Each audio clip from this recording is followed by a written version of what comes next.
Australian ocean scientists have just returned from an expedition in Indonesian waters. They've laid equipment to monitor the complex system of currents that flow through the region. They hope it will help them understand more about climate change.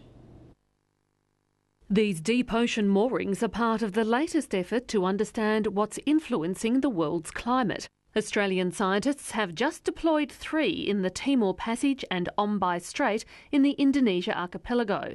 They're now sitting on the bottom of the ocean. The moorings were all over 3,000 metres in depth, in height, so that's a reasonably sized mooring. If you imagine, it's twice the height of Mount Wellington here in Hobart. The $1 million moorings are monitoring what's known as the Indonesian through flow, the movement of water from the Pacific to the Indian Ocean. If you think about the tropical oceans and the heat that comes into the tropical oceans, those oceans are warm, and so we're interested in how the water between those two oceans interact.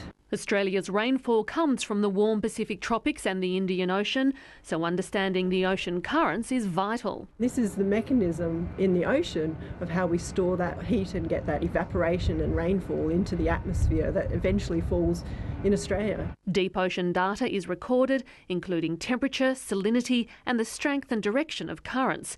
It's a project driven by scientists at the CSIRO in Hobart. We've been doing the design, the construction, manufacture, deployment of these particular moorings, as well as all of the science. The Indonesian through flow is strategically important in the global system of ocean currents. The research will feed into climate models. We need to extend these observations of the global ocean throughout long periods of time to actually have those impacts into understanding what changes we might see and interpreting those changes for future climate. Data will be collected from the moorings in about 18 months. Linda Hunt, ABC News.